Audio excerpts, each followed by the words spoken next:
আমরা কিন্তু থানা পুলিশ করতে যাব না, তুই একা সব কটা সামলাবি, ঠিক আছে? আমরা যেতে পারে একমাত্র তোর ওই বড় ভাই। দেখ আমাকে থানায় ডাকলে তোরা যাবি না? না, যেতে হবে না।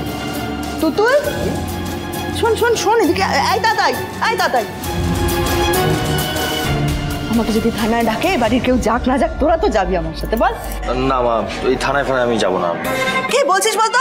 আমি তোদের মা, তোদের পেটে ধরেছি, যাবি না মানে নাকি? হ্যাঁ কি রে? কেন মা, আমাদের থেকে তো বেশি আপন খেয়ালি, তো ওকেই বলো না, দেখো যায় নাকি তোমাকে বাঁচায় নাকি।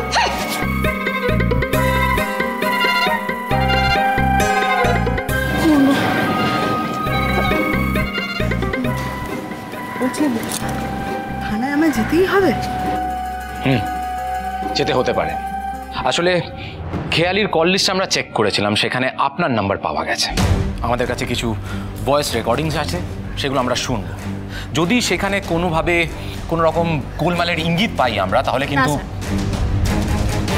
সিরিয়াল পিসি আর যাই করুক, মাদক পাচারে মদক দেবেন। হ্যাঁ অবশ্য আমাকে কি করে এ বাড়ি থেকে তাড়ানো যায়, বড়জাজকে কিভাবে এ বাড়িতে ঢোকানো যায়, সেই সবে সিরিয়াল পিসির একটা মুখ্য ভূমিকা আছে ঠিকই, কিন্তু মাদক পাচারে নয়, কি তাই তো?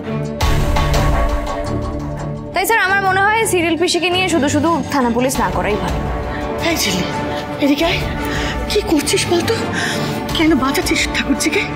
দেখ, এই কাজ যে ও করতে পারে না তা আমরা সবাই জানি, যা করেছে বাকিটা সেই সব কিছুই অন্যায় বড় মা, কিন্তু এখন আমাদের মূল উদ্দেশ্য তো মাদক পাচার, আমরা সেটাতে কনসেন্ট্রেট করি। তুতুল একটু শোনো। দাদা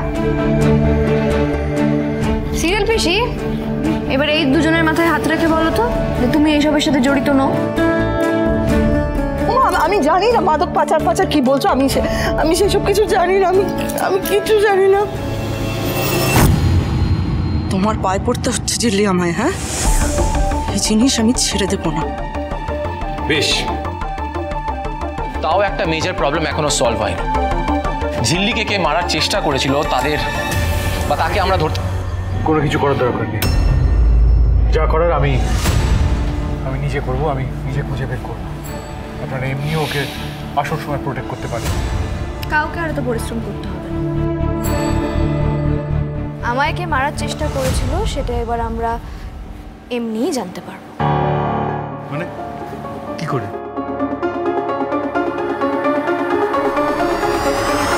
দাঁড়াও রানাদা, এসো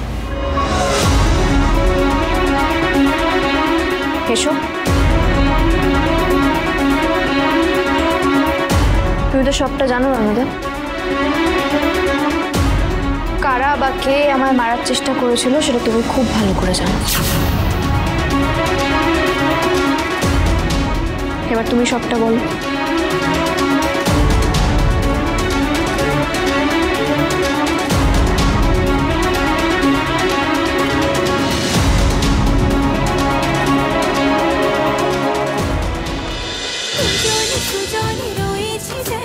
তেঁতুল পাতা সোম থেকে রবি প্রতিদিন সন্ধ্যে ৬টায় স্টার জলসায় ও জিও হটস্টারে।